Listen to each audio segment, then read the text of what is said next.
Good evening, everyone. My name is Jay Parsons, and it is my pleasure to welcome you to this evening's webinar titled Selection for Parasite Resistance. This webinar is brought to you by the Let's Grow Committee of the American Sheep Industry Association. We'd like to thank them for their support and encourage you to visit their website to learn more about the American sheep industry. There you can access a large volume of services and resources available from ASI to help you be successful in the sheep business. The URL for the ASI website is www.sheepusa.org. You can access the Let's Grow program materials by clicking the Rebuild link under Programs on the main menu. You can also access those materials directly with the URL www.growourflock.org. I'd like to remind our listeners that this webinar is being recorded, and all webinar registrants will receive a follow-up email within the next 48 hours with a direct link to the webinar recording, as well as a link to access the webinar slides. Links to these materials, as well as recordings and slides from our past webinars, are also posted on the Let's Grow website, along with a lot of other great learning resources. We're slated for about a 45 to 50-minute presentation, followed by 20 to 25 minutes of questions this evening. Feel free to submit your questions at any time, including during the presentation, by typing them into the question dialog box at the bottom of your control panel. I'll be monitoring those questions throughout the evening and moderating them to our speaker during the Q&A session. If you have a microphone, you may also ask questions directly to the speaker by raising your hand. I'll go over that process after the presentation before we start the Q&A session if you're thinking of doing that. So with those preliminaries out of the way, it's now my pleasure to introduce this evening's speaker, Dr. Joan Burke, who's going to be speaking on the topic of selection for parasite resistance. Dr. Burke is a research animal scientist with the USDA Agricultural Research Service, Dale Bumpers Small Farms Research Center in Boonville, Arkansas. She received a PhD in reproductive biology at Oregon State University, a master's in animal science from the University of Maine, and a bachelor's degree from Cornell University. Dr. Burke has been with ARS since 1999, where she has conducted research on the control of gastrointestinal nematodes in sheep and goats, and more recently in cattle. Her program focuses on addressing problems of small and mid-sized farmers, including organic and grass-fed production systems for sheep and cattle, nutrition, alternatives to synthetic drugs to combat parasites, and genetic selection for parasite-resistant animals.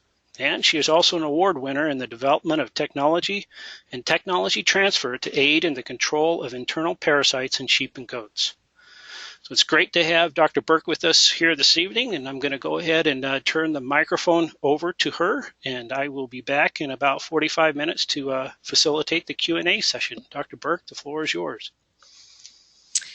Good evening, and thank you, Jay, and thanks for the rest of the Let's Grow committee for inviting me to give this webinar tonight. So, just a little bit about where I am. I am in kind of west central Arkansas, and at the Dale Bumper Small Farms Research Center, and our mission there is to develop scientific principles and technologies to enhance the profitability of small farms. So while our mission kind of focuses on small farms, a lot of the principles that we're going to talk about tonight deal not only with small farms, but larger farms and ranches as well. So we have sheep and cattle there. Right now we have Katahdin sheep and primarily Angus cattle on about 2,200 acres. So what I am going to try to present today is an overview of worm parasites, some control options, and then we'll get into the heart of the talking about genetics, so looking at resistant breeds, genetic selection within a breed, and then some selection tools to help us do that.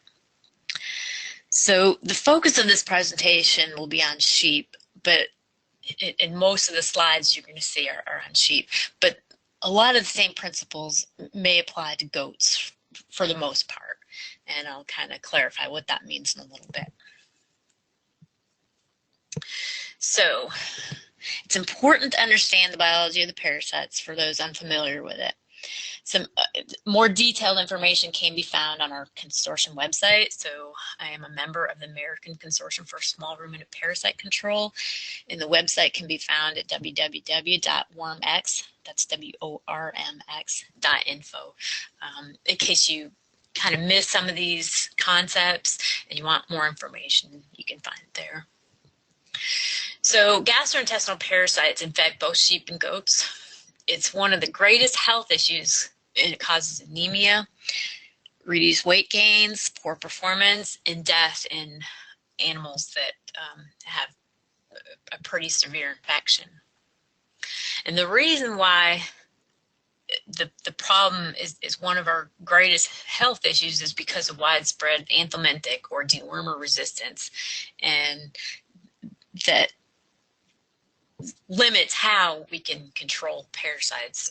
We used to be able to rely on dewormers, and anymore that's not the case. So we have Homuncus contortus or barber pole worm, and you'll hear me kind of use the term interchangeably, but it means the same thing. So Homuncus contortus or barber pole worm, that's mostly what I'm going to talk about. It's the most pathogenic, and it thrives in warm, humid climates. And that really can be found in a lot of the U.S. In certain times of the year. Other parasites that we might have to worry about are Trichostrongylus, Telodosausia, and less pathogenic are Cuperia, Sophogostemum, Trichuris, and Nematodirus. And a lot of times when people talk about gastrointestinal parasites, they're usually talking about kind of a mix.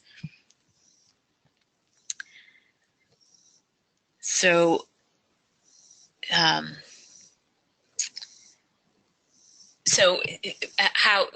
the mix is really going to depend on climate, temperature.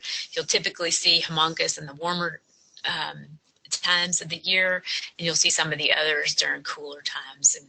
And actually here in Arkansas, we can pretty much see Homuncus contortus year round, but we will have some times of the year we see a little bit more Trichostrongylus, and the others in lesser numbers. So recent epidemiological studies, and this comes out of the University of Georgia, but Ray Kaplan's lab as part of the NOM study, indicate that Homuncus contortus or barber pole worm is present in most states and as far north as Canada. And really, this is not a regional problem, but a problem throughout the U.S. and worldwide.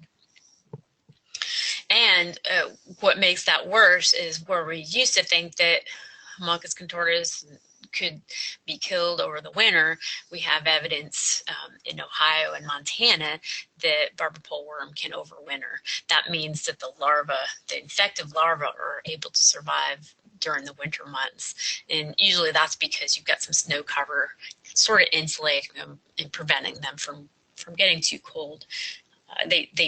A lot of them will kind of run out of energy over the winter, but it certainly allows for reinfection the next spring. So why is Homuncus contortus such a bad worm? It's a blood-sucking worm. So it survives on consuming blood from the abomasum of the animals. That's the true stomach. Very prolific. One adult female can produce as many as 5,000 eggs per day. It's got a short life cycle, about 3 weeks from the time of infection on pasture until, or from the time the animal's infected until eggs are produced. And the complete life cycle takes about 5 weeks, actually. We'll show that next slide. And it affects weak animals, young lambs and kids, pregnant and lactating animals, and anytime an animal is stressed. So this slide depicts the life cycle of the gastrointestinal nematodes, and this can be for Homuncus as well as the other worms that I showed in the previous slide. So let's start on pasture. You've got a sheep or a goat grazing pasture, and you've got this, this is a depiction of the infective larvae. These are called L3 stage larvae, sitting there on the blade of grass, and typically you'll find this in the early morning on the dew. So the animal consumes the grass along with the infective larva. This larva makes its way through the rumen into the abomasum, or the true stomach. Some of the other worms are intestinal worms, but barberpole worm is an abomasal worm. And it grows to become an adult in the abomasum. And both the L4, so the developing larva, and the adult consume blood. And the adult consumes as much as 200 microliters of blood per day. And when you get a lot of worms, that can deplete the blood supply of the animal. So these worms then complete their reproductive cycle, and the eggs then are passed through the digestive tract into the feces, and now they reinfect the pasture. So this little slide here is looking at fecal egg counts under a microscope, and it's difficult. You can't tell in this slide which worm is what. So all the strongyle types look the same under the microscope. And then from the point of being introduced to the pasture until they become infective stage again, can take anywhere from about 7 to 21 days, depending on how warm it is. And so summer months, ideal conditions, between 80 degrees with good humidity, it won't take them very long at all. Okay, so widespread dewormer resistance necessitates the use of alternative control measures. So while we can no longer rely on dewormers, which some of them still work to some extent, but a lot of them don't work at all. So we need other means of control. And some of those that we have, so if we do have some efficacy, what we now recommend is using three-way combinations. And if you want more information, you can go to our consortium website again. But we recommend not just using one dewormer until it doesn't work, but now use all three, because it's harder for the worm to develop resistance to all three of them at the same time rather than just one. Another strategy we have is using copper oxide water particles, and this is specific for Homunculus contortus unless combined with another dewormer. And we published that work about a year or two ago, where we combined copper oxide with valbazen, and we've got some unpublished data combining it with levamisole and finding that it increases the efficacy in this study to about 99%. And you can see over here just what the copper oxide looks like. Okay, so some other parasite control measures we have are the use of condensed tannin-rich forages, and this can be used in fresh and dried form. Really kind of just slows down egg production of the worm. And this slide down here is a depiction of what happens to the worm as an adult stage. It kind of does some damage to the cuticle of the worm, but it doesn't actually seem to kill it. And there's a picture here of Cerisa lespedeza. Another forage is sandfoin. Another control measure is avoidance, or putting animals on concrete or feedlots so that they're not exposed to pastures. And a lot of people actually use this control measure for lambs. Grazing management, using a mix of forages, including some legumes that'll kind of slow down the development or infective strategies of the worm, as well as rotational grazing. But what we're really going to focus on is genetics. Breed, we're going to look at breed we'll touch on that, or individual selection. So first of all, let's define parasite resistance as well as resilience. So parasite resistance is the ability of an animal to resist gastrointestinal parasite infection. It's characterized by low fecal egg counts and no signs of anemia. So the animal might become infected or they might resist infection altogether. And so because they're resistant infection, they're not seeing any signs of anemia. So the worm isn't able to consume any blood from the animal. Whereas parasite resilience, also called tolerance, is the ability of an animal to tolerate an infection. And it's characterized by moderate, and it might even be a high level infection, but there's really not too many signs of anemia. And the animal is able to maintain production or performance even in the face of the infection. These next two slides are going to focus on goats, and after that, the rest of the slides are going to focus on sheep. And this is a slide characterizing the use of resistant breeds. I use that term lightly because we really can't find resistance in goats. It's really more of a tolerance. But what we see here are some Spanish goats, some Kiko goats, and these tend to be more tolerant to parasites than the Boer goat. And so we see that in the herd that we had at the ARS station in Boonville, Arkansas, and then Richard Browning also published some data on this, actually at Tennessee State, and he actually saw that the Spanish was slightly more tolerant than the Kiko, but certainly these breeds are more tolerant than the Boer, which seems pretty susceptible to parasites. Other than that, there hasn't been a whole lot of resistance studies in the U.S. on goats.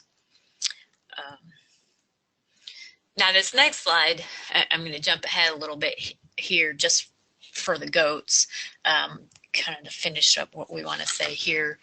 But the immune response by goats to the parasite is complex and requires a sufficient level of worm infection. And, you know, in a lot of worm heated environments with goats on grass, that's not difficult at all. But the response isn't as well developed in goats as it is in sheep, as sheep were naturally selected for parasite resistance before dewormers ever entered the picture several years ago. Goats have a different strategy of dealing with worm infection. It's more of an avoidance because they relied on browsing strategies and grazing forbs rather than grass. But today we've kind of asked goats to exit their native environment and graze a lot of grass forage systems, and they then tend to be much more challenged. Now, what we have here in this slide is looking at individual selection. This was a study published in Journal of Animal Science quite a few years ago. And this is showing the relationship between fecal egg counts and sire is going to be greater, more significant as the level of infection increase. So the more variability you get, and we're going to get a little bit more in depth in that in the next few slides with sheep. And this study found that heritability was as high as 0.37, which is approaches moderately heritable in goats. But other studies have not shown that heritability is that high in goats. It's pretty hard to find goats that are resistant or tolerant. Not to say that it can't be done, but it's going to take a concerted effort to find that. Okay, so now we're going to focus on sheep. And like I said, a lot of these same principles, after I talk about breed selection, sheep are going to encompass goats as well. So when we consider resistant breeds, and these pictures here encompass both resistance and tolerance, but when we consider resistant breeds, the St. Croix is considered resistant, Gulf Coast or Florida native, and the Barbados blackbelly. So St. Croix here, Gulf Coast native here, and then a picture of some Katahdin lambs here. And the Katahdins can be considered, there's really quite a wide range for the Katahdins, and we've got everything from completely susceptible to parasites to completely resistant. And then what you're going to find is, depending on the farm goals, some don't raise their animals on pasture, so they're not really going to pay too much attention to parasite resistance, whereas those in grass-based systems are really going to pay a lot of attention to it and likely going to have more resistant stock because the susceptible ones will typically get culled for various reasons. Okay, so this was a study done in Boonville, published in 2004, where we did a breed comparison. And when I say breed comparison, the population was pretty small and not necessarily indicative of what we might find in real life, but it does agree with what's found in the literature. So breeds looked at were Dorper, Dorset, Katahdin, St. Croix, and Suffolk, and the wool breeds would be considered susceptible to parasites, and the St. Croix we knew to be resistant, and we weren't sure about the Katahdin at that time.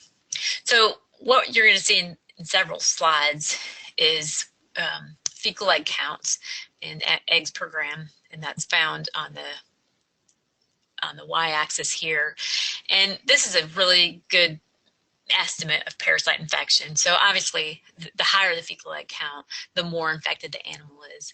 And then what I'll also show in several slides is the packed cell volume, or the percent. And this really focuses on the number of red blood cells. So the higher the better. The higher indicates that the animals are less anemic, and the lower means that the animal's being drained of red blood cells.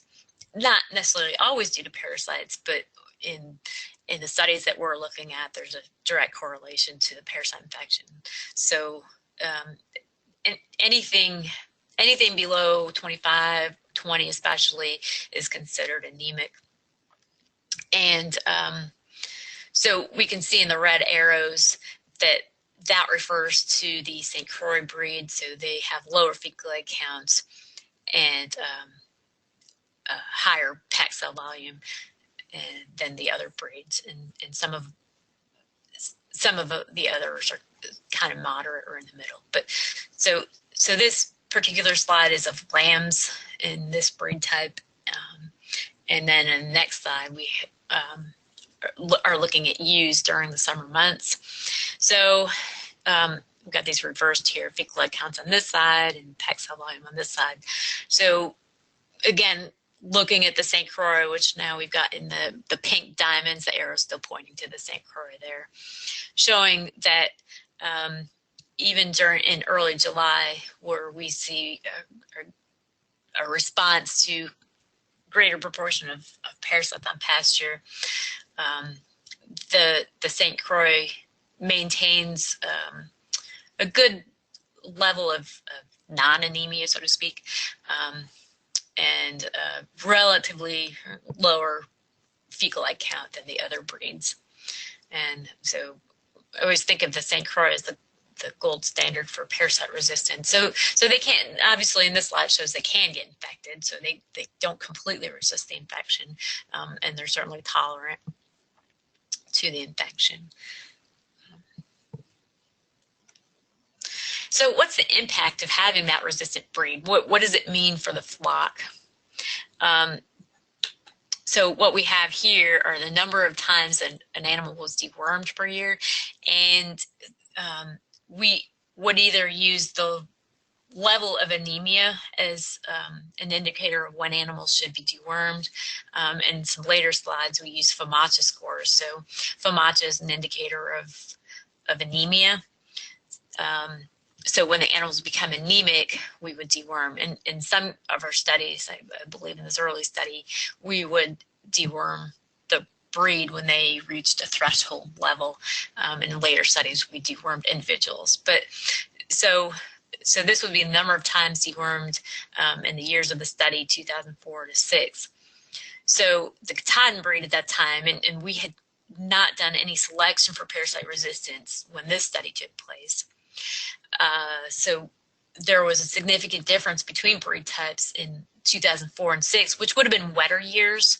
And when you've got drier years and drier parts of the country, normally, I just talked down in Texas, and normally they're pretty dry, but every now and then, like this year, they have a wet year, and they'll kind of experience something more like we saw in 2004 and 6. But in those drier years, they really don't have to worry too much about what breed they use. because the infection level doesn't get high enough to cause anemia or the need to deworm. And then over in this slide shows the influence of how many lambs that the ewe raised, this being a single born or twin born. And single born ewes are less stressed. They've got fewer energy demands. And so they're able to put some of their demands into their immune system. And so they require less deworming than those. In this case, the Katahdin ewe was more susceptible once you raise twins.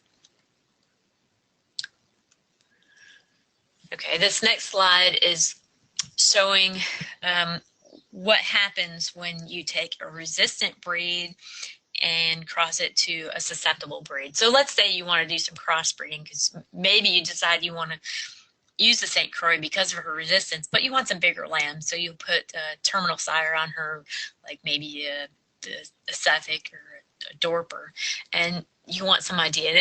In this case, this was a study done at LSU and Dr. Jim Miller's lab, published quite a few years ago, and he looked at the Gulf Coast native crossed with a Suffolk, and the F1 would be the offspring of the Suffolk and native.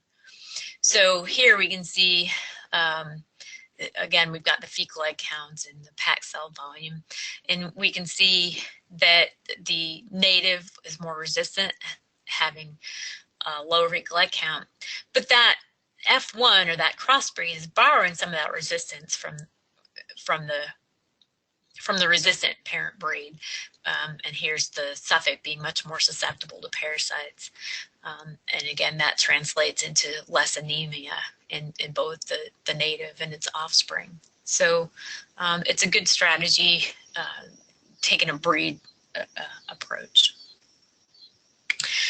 Okay, so let's consider for a minute, kind of step back for a minute, and before we move into individual animal selection within a breed, we want to understand what can influence an animal's level of infection. And I've just named a few of the things here, like rainfall, humidity, and temperature, as we've already talked about. The worm likes nice, moist conditions with relatively higher summer temperatures. So, and of course, that falls into season too. In the winter, we'll see fewer effects of the parasite infection, which I've actually got a slide comparing the fall versus some winter-born lambs. Management, kind of poor management that doesn't promote healthy animals. The animals are going to be more prone to infection. Overstocking animals is going to quickly lead to too many parasites on the pasture. Poor nutrition versus good nutrition is going to have a big impact. So, and we can pay attention to that by looking at body condition. So good nutrition is going to, especially protein, is going to help the animal to tolerate parasites better. Sex has a significant but small effect, and the males tend to be, well, actually don't tend, they are typically more susceptible to parasites than the females. And then, as I mentioned, stress. So this slide here is looking at the effect of season of birth on gastrointestinal nematode infection. And I've got the winter-born lambs, which they were born in February, in blue circles, and the fall-born lambs in the orange squares. And while the level of infections, so, and then we've also got the time of weaning at about 90 days of age. So while the level of infection starts out higher in those fall-born lambs, it quickly goes down. And you can see over on this side, looking at the level of anemia, that those lambs really never become anemic and never need to be dewormed. And again, this is on Katahdin lambs, and this is quite a few years later after we did start selecting for parasites. Now looking on the other hand at winter-born lambs, and it's just a few months later, but by the time the lambs are weaned, that's about the time where we start seeing more worms on pasture, and so that infection level quickly goes up. And because we've got greater proportion of the worms is barber pole worms. That does cause anemia. And you can see that those lambs do become anemic, and they do need more deworm, more incidence of lambs dewormed.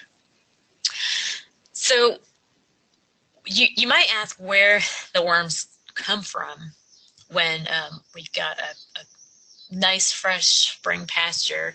Yeah, I did mention there's some worms that are overwintered, which is especially true in Arkansas. But most of the worm transmission occurs during the periparturient period, and that's the time just before lambing occurs and early lactation.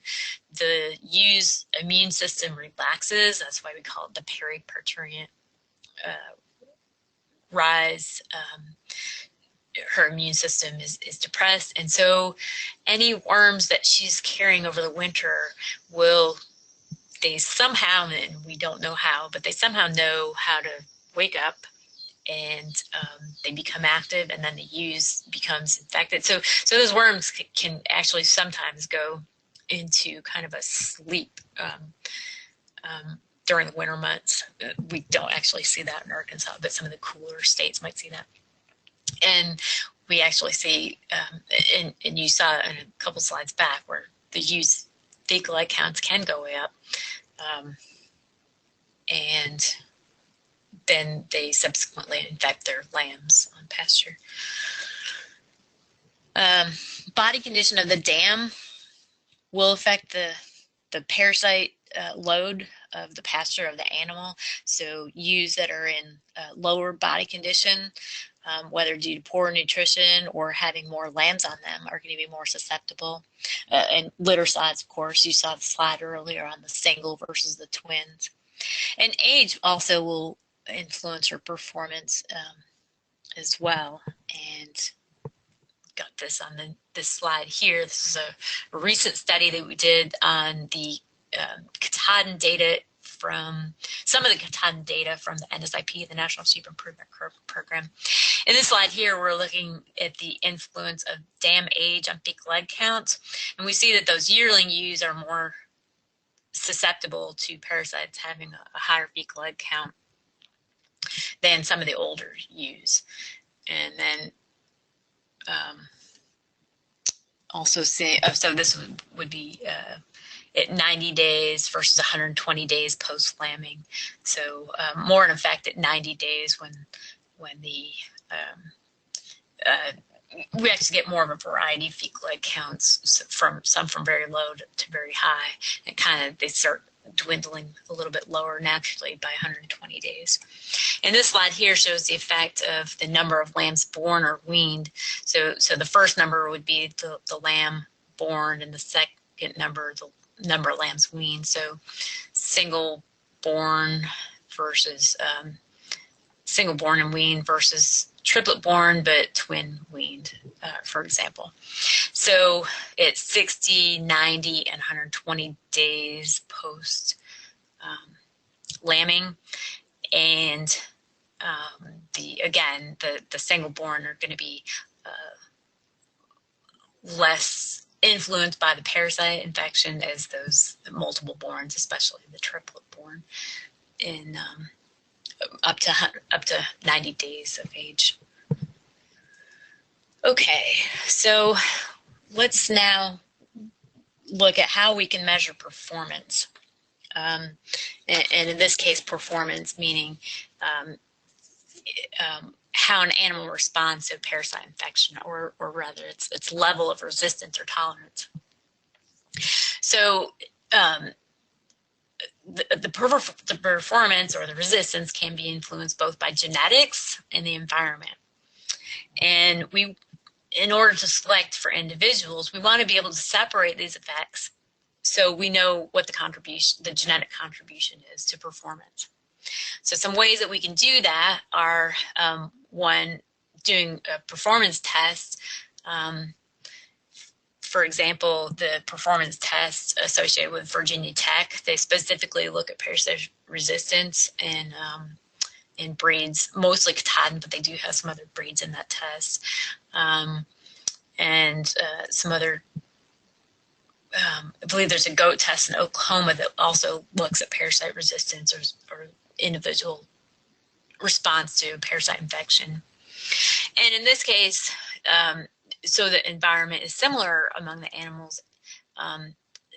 Their males are brought to a central location in the same environment. So after an adaptation period, they're exposed to the same management, nutrition, pasture conditions. And one of the limitations to this is it's limited to the traits that are recorded. Another tool that we have is NSIP, the National Sheep Improvement Program. And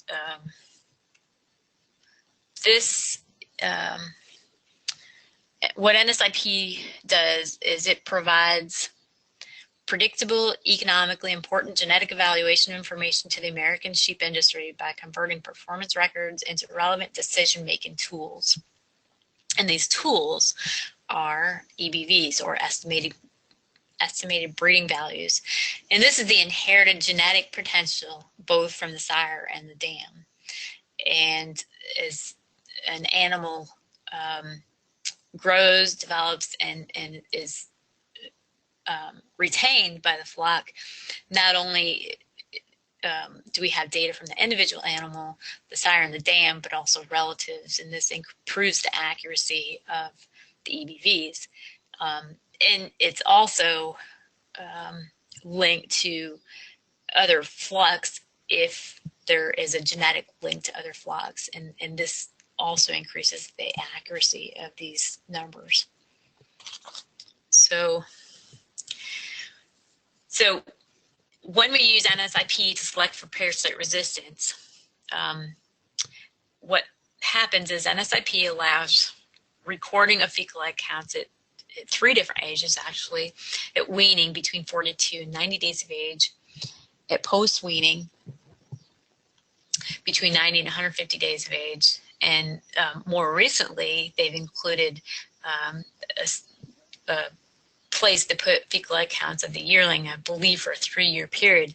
And what this can do is estimate the EBVs of resistance during the periparturient period.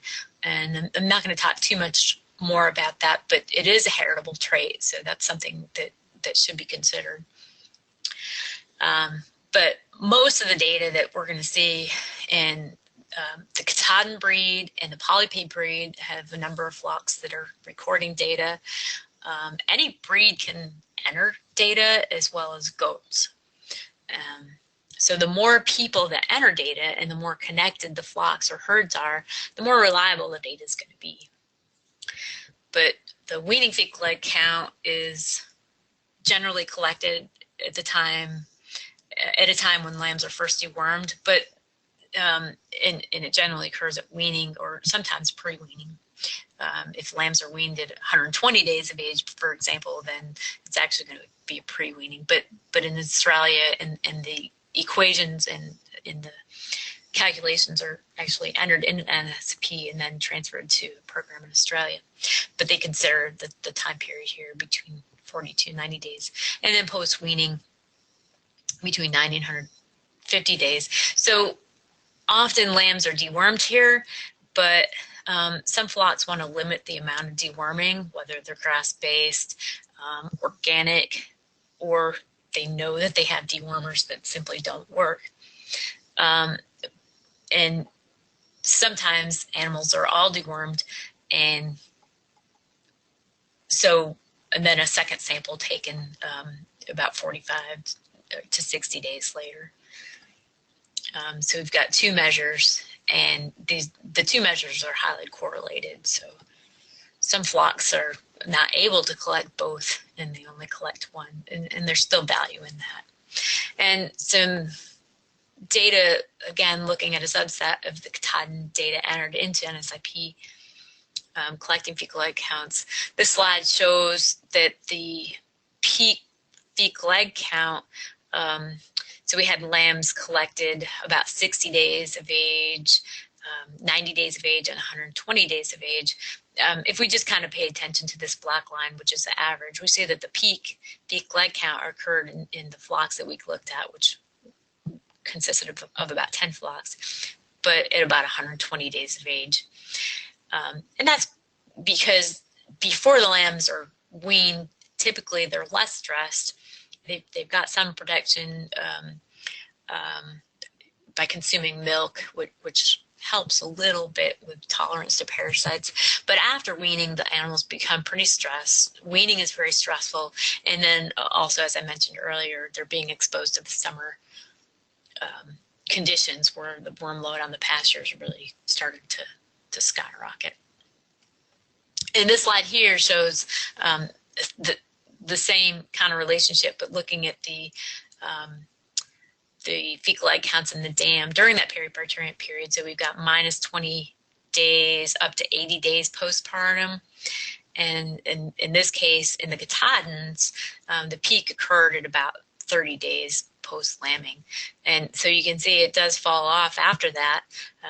Milk production starts going down. The ewes are less stressed nutritionally typically.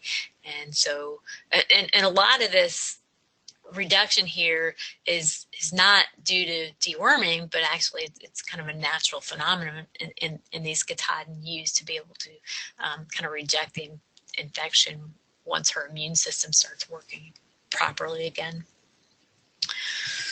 Okay, so what do we want to do to achieve rapid genetic improvement? We want to make sure we've got accurate animal evaluation, and this means that we'll have better heritability in progeny testing.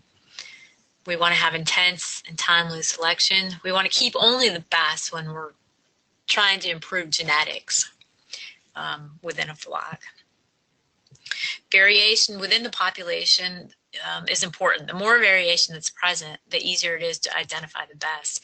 And so what I was trying to show in that earlier slide with the lambs having a lower fecal egg count around 60 days of age, there's not a whole lot of variety or variability rather in fecal egg counts at that time.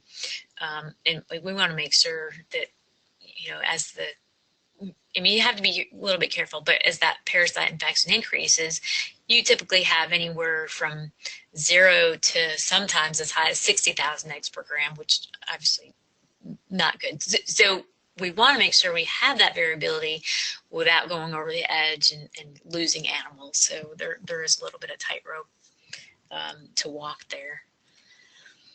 Heritability, and you've heard me mention that a little bit throughout the talk, but for parasite resistance, not just in the Katahdin breed, but other breeds, is estimated to be between 0.18 and 0.46. And that's pretty good. So some of that variability is based on the model used to calculate heritability, and some of that is due to how much variability within a population that's being collected there is. So the more variability in a contemporary group, the higher the heritability is. And so that level of heritability is enough to make genetic progress, and we'll see that in a couple slides coming up. And then, so we can measure that through collection of fecal egg counts, and we can also measure that. So, you know, maybe you don't have the ability to take fecal egg counts, but you certainly have the ability to do FAMACHA scores. While not as high, I mean, the heritability is much lower than fecal egg counts, but they're still it's still significantly heritable. That work comes out of South Africa, and then PCV comes out of Dave Notter's lab, as well as some other Australian, New Zealand studies and European studies showing the heritability to be between 0.15 and 0.39. So even measuring the level of tolerance, we're going to be able to select for resistance or tolerance. Okay, so what I'm going to show in these next couple slides is some early studies that we did on the Katahdin, and we happened to look at the progeny of two rams. So in 2004 and 5 is when we first started noticing in our flock what a difference a ram can make. So again, we've got our fecal egg counts and our packed cell volume as our indicators of parasite infection. And so we've got two rams. We call them Ram A and Ram B. And this happens to occur in the progeny at 120 days of age. And there were 2 years here. Remember earlier I said that 2005 tended to be a drier year, so we're not going to see so much variability here. But in 2004, look what a difference we had in the offspring from these rams. And at the time, we did not know what the EBVs were, and I put these EBVs in here later. So these would be for the fecal egg counts. So Ram A, for the weaning fecal egg count, was -21, and for the post-weaning, -3. And then for this Ram B, his EBVs at weaning and post-weaning were +178, +119. So you can tell just by this slide that the more positive the EBV for this trait is, the more susceptible that the animal and his offspring are going to be. So this animal here is in the minus, and the range actually goes to -101. And that translates into having more anemic animals. So this ram's offspring having the higher fecal egg count is also going to be more anemic. And this slide shows the same relationship. Again, in Ram C, in this case, is going to be the more susceptible ram, having the higher fecal egg counts in his offspring, and more anemia compared with Ram D, with now he's up to -70 EBV. But what impact does it have to use these more resistant animals? In this slide here, I've got, we're looking at FOMACHA scores of the offspring from these two rams. So Ram C having FOMACHA scores indicating more anemia. So the higher the FOMACHA score, meaning the more pale the animal is, or more indicative of anemia, compared to Ram D having a less indication of anemia. And again, what that translates to, if we're deworming based on FOMACHA or packed cell volume, we have fewer animals that had to be dewormed by Ram D. So as many as in 2006, 70% did not have to be treated. In the subsequent year, about 50%, compared to Ram C, needed he was kind of on the other end of the spectrum, where almost 80% of his limbs needed to be dewormed, and same thing, 70% in a subsequent year. So that can have a lot of impact, not just on the amount of dewormer that you're going to use, but that's also going to mean fewer death losses, which now we can see in this slide. And this was done in 2014, where we've got a number of different sires used. Just focus on 120 days of age, looking at this sire here with a weaning fecal egg count EBV of +127, having higher fecal egg counts in his offspring. This was a particular bad year, and sometimes the worm just seems to be more pathogenic, and this was the year. And there's probably a lot of management and nutrition issues that go along with this. But this ram lost 30% of his progeny, versus this ram with a higher or more resistant EBV, he didn't lose any. So that can be huge, economically speaking, having this resistance. And yeah, I mean, you can tell that there's a direct relationship between packed cell volume here and the EBV, post-weaning fecal egg count EBV. So we get this direct relationship, and the same thing with FOMACHA scores. So we've covered that. So early on, the ARS flock did not use EBVs for parasite selection. So what we used rather than EBVs was looking at fecal egg counts, and we would consider selecting the animal with lower fecal egg counts and minimal problems with anemia. So this slide comes from what is reported by LambPlan. They give the genetic trend for the flock within the NSIP data. In this case, this is going to be the ARS flock in the blue circles compared with the Katahdin average.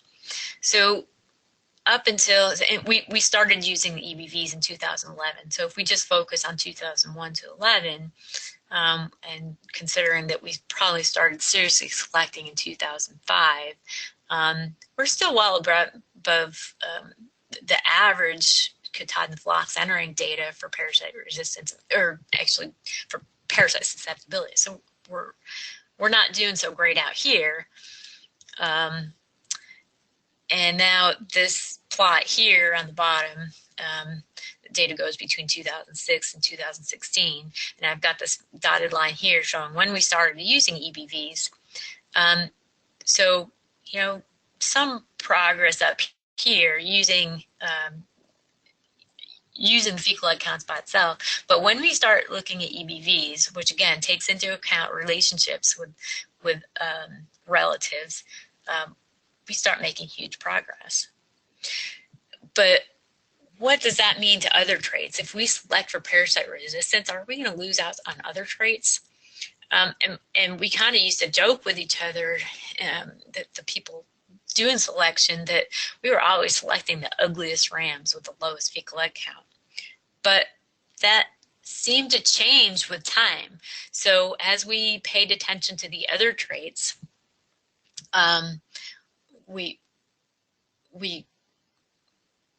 so you know, if we also started paying attention to what was happening for weaning weights, post-weaning weights, and the maternal traits, number of lambs weaned here, and the maternal weaning weight, sort of an indicator of milk production, we can see that in our flock, we didn't really pay too much attention to the other traits until about 2013, and that's where we started selecting for maternal weaning weight. But even without doing any selection, we're still pretty close to the average for the Katahdin breed. So we're not really losing out too much here for these other traits. And then when we start selecting for maternal weaning weights, we were still able to make progress, and we noticed that the lambs started actually looking prettier too. So what we found in a postdoc of mine, I just noticed the time, and I'm going to start going a little faster here. But a postdoc of mine looked at the relationships between the fecal egg count and found that there might have been some slight antagonisms, but not anything likely to cause disruptions in breeding goals. So progeny tested Katahdin sires and NSIP, minus 100 EBV thus predicts 100%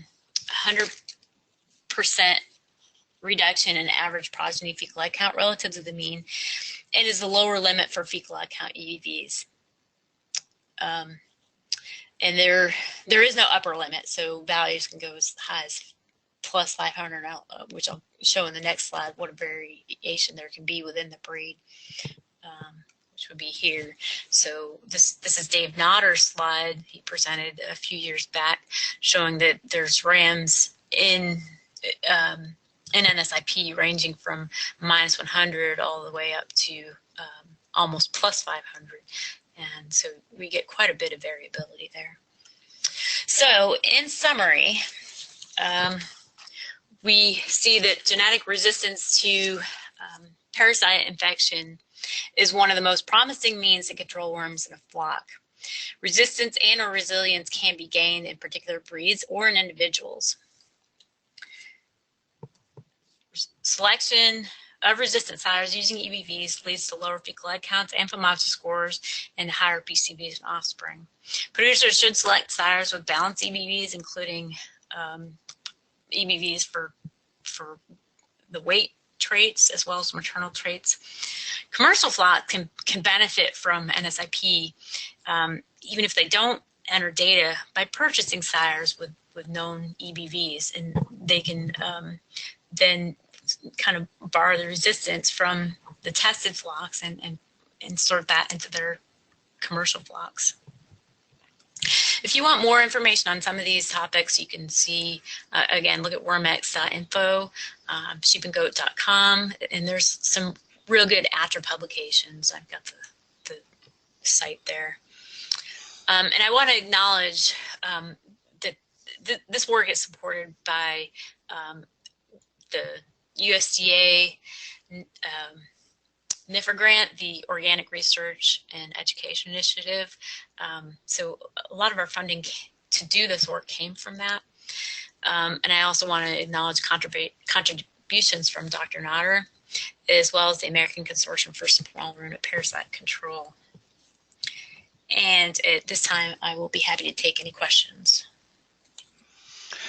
Okay, thank you, Dr. Burke. We got a ton of questions that came in during your presentation, and I mentioned that you can raise your hand and ask your question directly. I'm going to go ahead. Some people raise their hand during the presentation. I'm going to lower those now just in case their questions got answered. And if you want to raise your hand, you can do so now, and I can call on you, but please make sure that you're willing to have your name said over the air so I can call on you, and that you do have a microphone that you can speak into.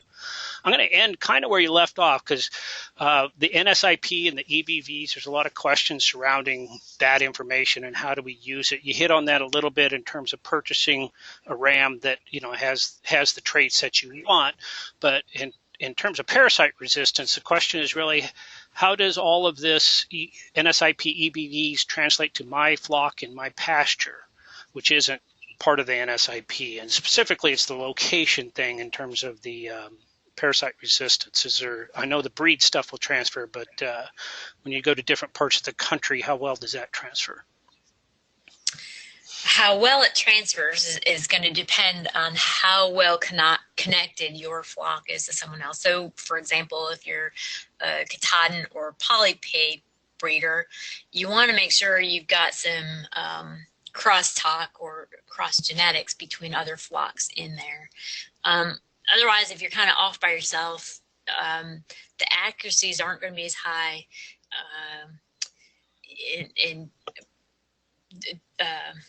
Dr. Ron Lewis would be able to better answer this question. If you're kind of isolated by yourself, you'll be able to make some progress, but it is going to be limited. So NSIP isn't necessarily going to help too much in the regard if you are kind of an island unto yourself. But that can be improved, again, by pulling in some other genetics. And it's called being connected to other flocks. Or alternatively, as I said, you might be able to borrow that resistance or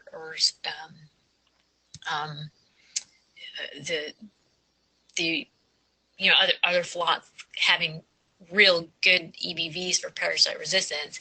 You would be able to purchase those animals and put them into your flock. Hopefully that helps. Okay.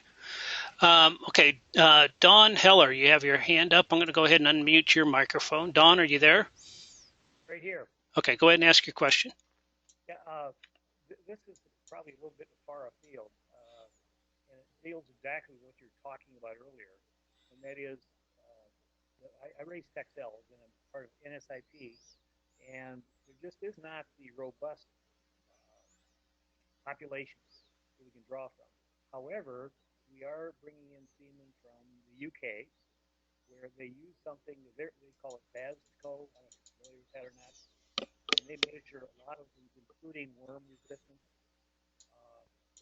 Have you looked at all at how those two would correlate, the NSIP and the BASCO? I couldn't hear you very well, but I think you're asking whether NSIP correlates with another program out of the UK. Yes, the UK uses something called BASCO, BASCO. They have thousands and thousands and thousands of animals involved, nearly that many farms involved, and they've got very robust reporting systems. Have you looked at how that would interrelate with the NSIP data for Lampland? I have not looked at that, and I don't believe any of our other researchers have, and I don't believe we have a direct connection to that program. I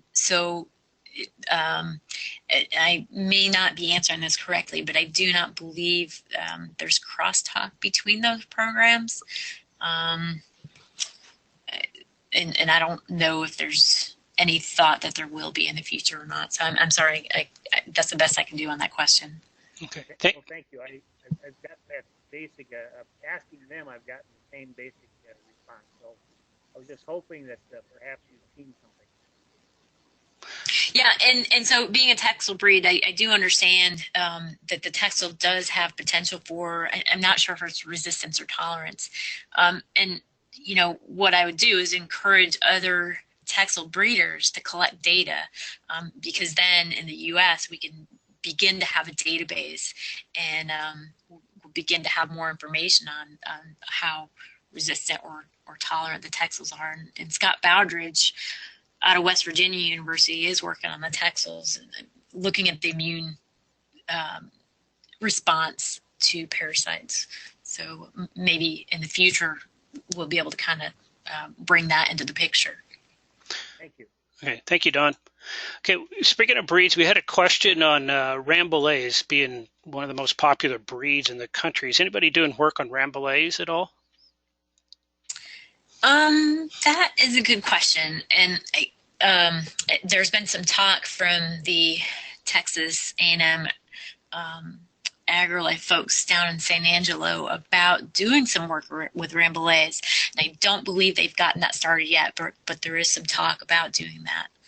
And it's probably well needed because I spoke down in San Angelo over the weekend, and the Rambouillet flocks, while in a pretty dry environment, don't have problems. There are times of the year or some years where it does become wetter, and then they can lose as many as 50% of their lambs, which is pretty devastating. So anyway, short answer, I don't think there is anything yet.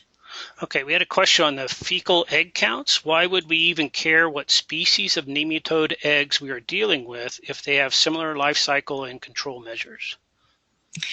So yeah, they do have similar life cycle, but it's Homunculus contortus is the one that causes anemia, and the others do not cause anemia. Others might cause some issues with weight gain, but barber poolworm homunculus is really the one we pay attention to because that's the one that causes the death loss. Okay. Jill Brady, you have your hand up. I'm going to go ahead and unmute your microphone. Jill, are you there? Yes. Can you hear me? Yes, we can. Go ahead.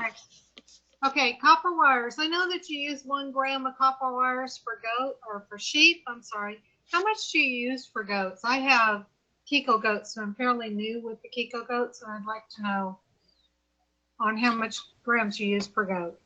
Okay. We typically have a guideline of using, whether it's sheep or goats, anything less than a year of age, we'll use between 1/2 and 1 gram, and anything over a year of age, 1 to 2 grams. And the amount you use is going to be somewhat dependent on the risk of copper toxicity. And you can find more information on our consortium website, the wormx.info. We've got some papers specifically dealing with copper oxide and doses and how you can mix it up. Okay. Okay, great. Thank you, Jill.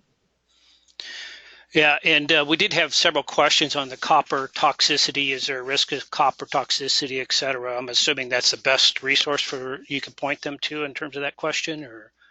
Yeah, and of course, anytime you introduce copper into sheep, there is a risk of toxicity.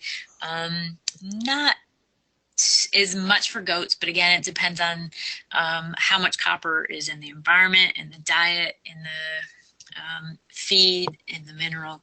But for sheep, a lot of areas of the country tend to be copper deficient. And just be aware, if you are thinking about using copper oxide, just be aware of what part of the country you're in. Ask others how susceptible you are to copper deficiency versus toxicity. In Arkansas, and I learned in places in Texas and many other places, a lot of animals are copper deficient, and so by using copper oxide for parasite control, you also get a little helps with deal with the copper deficiency as well. But yeah, and you can find more information on the website on that as well. Okay, we had a question that came in early when you had the picture of the pasture and and the worms on the leaves and everything. The question was, if you run chickens after the sheep to scratch through manure and sanitize the pasture, does this help with parasite problems? That is a good question, and we tried to dive into that a few years ago, and we really didn't find that the chickens broke up those pellets too much. So in theory, that sounded good to us as well, but we didn't see too much of that. And I suppose in a holistic system, if the chickens are free range, maybe it would be better. But at this point, I'm gonna. There's no evidence pointing to that. Let me just say that. Okay. Paul Wernett, you have your hand up. I'm going to go ahead and unmute your microphone. Paul, are you there? Hello? Okay, we cannot hear him, so I'll go to our next question. You were talking about the Gulf Coast native sheep, and somebody wrote in that their experience with those has been quite bad. We've had more substantial issues with worms in the Gulf Coast native sheep than in dwarfers. Is that something you would expect? It's funny that you would ask that, because we actually had that same problem with our Gulf Coast native flock in Boonville. And I'm not sure if that's just a matter of, in our flock, the genetics, whether the sires that were used, people that we got the sheep from didn't pay too much attention to that, but we also found the same thing. So perhaps where you get your Gulf Coast natives from is going to be important, and how close the breeder pays attention to parasite issues. Okay. So in this case, Gulf Coast native may be a lot like the Katahdin, and they vary from resistant to susceptible. Okay. Jeremy Refshaw, you got your hand up. I'm going to go ahead and unmute yours. Jeremy, you there? Yeah. Okay, go ahead. Are we supposed to be selecting sheep for resistance or tolerance? That's a good question. So let's say that you, if you have a group of resistant sheep, and they're all considered resistant in the case of the St. Croix, you typically don't have to worry about anyone within the flock. However, if you are selecting for tolerance, you know that there's going to be some sheep in that flock that are likely going to be less tolerant, more susceptible. What that means is, because your tolerant sheep are producing more eggs, so they get the infection, there's going to be some lambs in the flock that are going to succumb to the disease. So you have a greater risk to losing lambs when selecting for tolerance. Okay, thank you, Jeremy. Okay, you stated that higher protein rations would help protect the lambs. Does higher protein levels protect the lambs from infection, or do lambs just tolerate the infection better and are still shedding parasite eggs?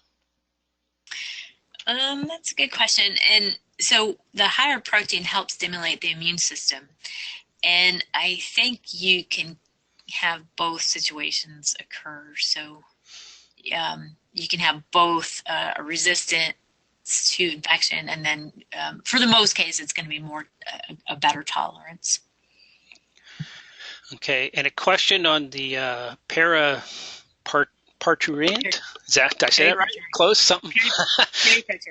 You mentioned the ewe's immune system is depressed during that point, but is there something you can do to boost the ewe's immune system during that period? Yeah, so just like in the last question, make sure that the used nutrition is good, include good protein, and that's going to help her tolerate the parasite infection a little bit better. And make sure going into lambing the ewes are in good condition, and that's going to help her as well. But I mean, overall, I think it's going to be dependent on the ewe's immune system and how well she tolerates infection during that time. Okay. Do you recommend prophylactic deworming of pregnant ewes to reduce potential worm load on pasture, especially in winter spring lambing? If so, at what point during pregnancy? It's going to depend. So if you have a flock of sheep that's pretty susceptible to parasites, you want to make sure anytime you deworm all the animals, you still have some refugia. And what refugia means is a proportion of the parasites that are not exposed to parasites, whether that's in the animal or on pasture. So, for example, if your animals are susceptible to parasites and you choose to deworm everybody, make sure they're not going out onto a clean pasture. By clean meaning relatively worm-free, because now the only thing going back onto that clean pasture are going to be worms that survive treatment, meaning that they're going to be more resistant worms to dewormers. So if your flock has some parasite resistance or tolerance, and you might want to selectively deworm. And the best time is probably in the jug, so that especially if the ewe and lamb are going out to pasture, then you've covered her going out onto pasture. So the question is really depends on your management system. Okay. Laura Knoll, I'm going to go ahead. You have your hand up. I'm going to go ahead and unmute you. Laura, are you there? Oh, maybe not. Okay, well, I'll move on to the next question. It has to do with extension. They often see extension pushing scheduled deworming. This is especially common on the show circuit. Is the new way of determining who actually needs wormed catching on? That is a good question, and I think you're exactly right that especially, some of the more popular journals still have those publications with scheduled deworming. So is it catching on? I think it's really only catching on to people who are seeing the more current recommendations. Otherwise, if all they pay attention to is what their extension personnel are putting out, then they're going to be doing the scheduled deworming and having a greater incidence of dewormer resistance. So yes and no. I'm not sure. Okay. Gene Edmiston, you have your hand up. I'm going to go ahead and unmute you. Gene, are you there? Oh, heck, what was it? I was thinking about something else. Can't remember my question. So, I remember what you said. So you said that once you deworm with an anthelmintic, not to put them on a fresh pasture at all because of the refugia. Now, I just read an article earlier today from Worm Boss, I believe it was, that stated that you should hold the animals within a pen or a water lot or something for 48 hours and then put them into a clean pasture after you worm them. It sounded almost like what you were saying was conflicting with what Worm Boss was saying. Did I understand that correctly? I find it hard to believe that Worm Boss is recommending putting them onto a clean pasture because the folks in Australia know that in that event where you're putting dewormed animals, and we know that our dewormer isn't going to be 100% effective. We know that putting them onto a clean pasture, you're going to have only resistant worms onto that clean pasture. So what we recommend then is to either put them on a dirty pasture, so exposing them to worms that have not had dewormer exposure, or deworming part of the population of animals, so that the refugia is within the animal. Hey, may I ask a follow-up question? Because this refugia, I'm trying to get my arms around it, and it's really confusing me, because if you can exterminate all the worms, but then you put them, within the body, then you put them back on the pasture, where if there is an existence of worms, that it seems like to me you're just reinfecting the animals again. But if you move them to a clean pasture, where there is, like you're saying, no refugiates, and that it seems like the pasture's clean, the animals are clean because of the dewormer, it seems like that you're not proliferating the worm cycle. Is my understanding this correctly, or what am I missing here? Well, in an ideal world, you are understanding that correctly, but we don't live in an ideal world. So that dewormer is not killing 100% of the worms. We do not have any dewormer in the world that kills 100% of the worms.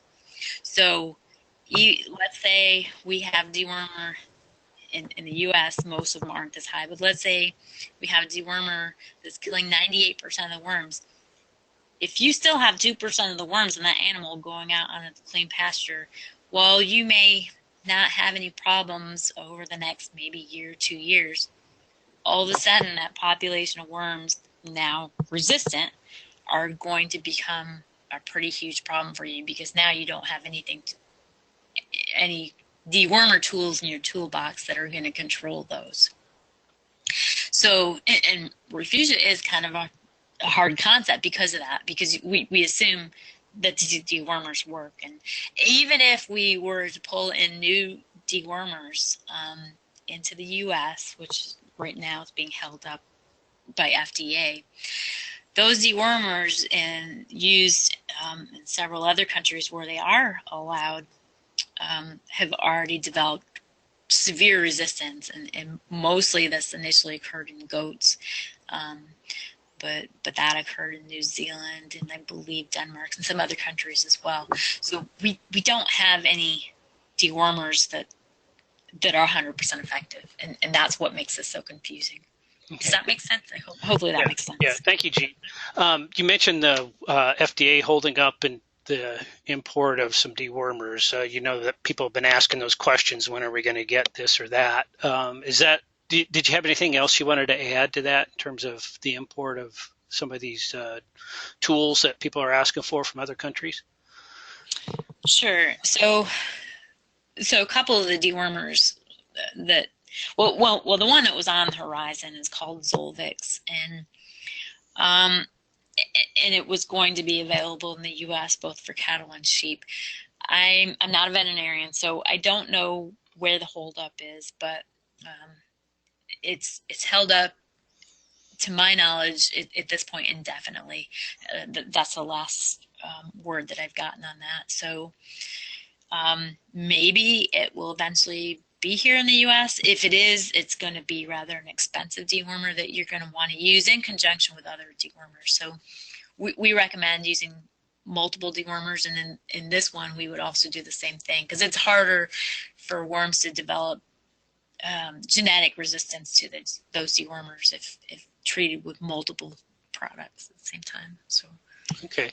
We had a question come in on the protein. You mentioned, make sure they have good protein, in their diet and whatnot. Can you provide some examples of good or bad ranges? Is 16% protein adequate, or does it need to be higher? Does this apply to adult use too, or is it different for lambs, whatever? So you want to give them some guidelines on the protein issue? I will try. And again, it's kind of one of those depends questions. So let's say that the pasture, you've got a pasture, nice vegetative pasture, real good protein. And when I say real good, anything 16 above, that's probably adequate. Now, the tricky part is when you've got some poorer forages or you've got supplemental feeding, trying to balance what's out in the pasture versus the supplement. And I mean, you've probably heard, by providing too much protein, we're throwing away money. So, where's the balance in that? all I can do is recommend working with a nutritionist if possible. 'Cause I can't give a precise number on there because you have to balance your whole program. So I'm kind of taking the easy way out there. That's fine. Okay, well, we're running a little bit over, but you ran over, so I'm going to hold you here for a minute. Sorry. That's all right.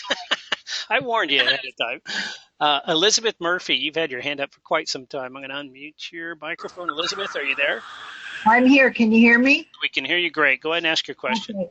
Hi, I have Katahdin sheep. I've spoken with you through email a few times, but my question is, I've been told that you don't have to do fecal egg counts anymore. You just go by FAMACHA score. But I have a black ewe that never is over a 3. Sometimes she's a 2, and sometimes her fecal egg count is only 200. So sounds like there's a couple questions there. Okay, so in one of my earlier slides, I kind of indicated what the heritability of just using FAMACHA is, and I can't remember what the higher range was, but it was as low as 0.06. And when you think of FAMACHA, for the most part, we can kind of throw out the 5s because hopefully we're not going to see a whole lot of 5s. So you've got 4 categories. So you're not going to have as much variability, and that's why the heritability isn't quite as high with that index.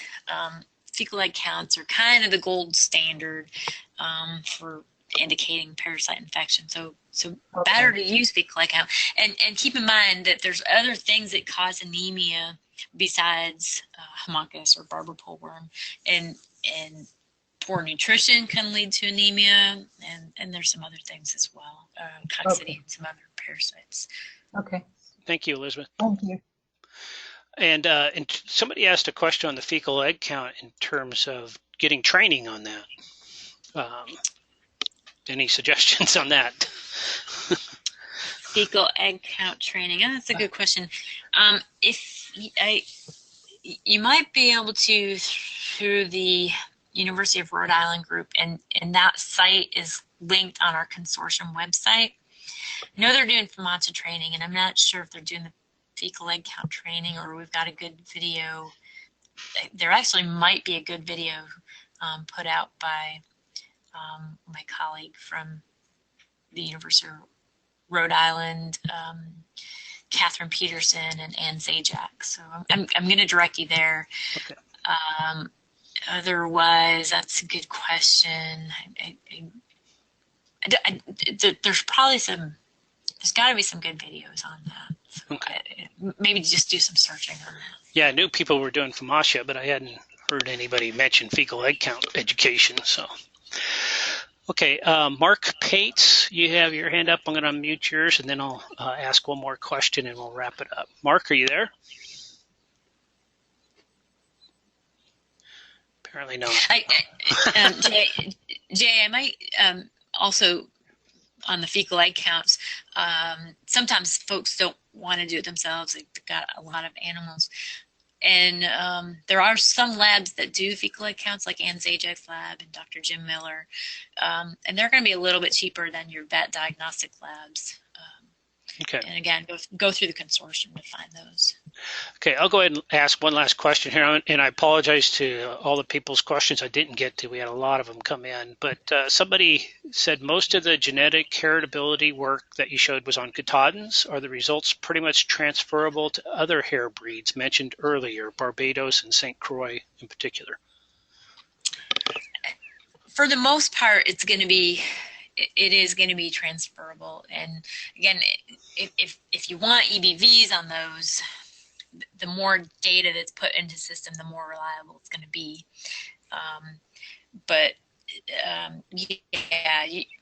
We're going to see the same types of relationships, maybe to different degrees, though, among the different breeds.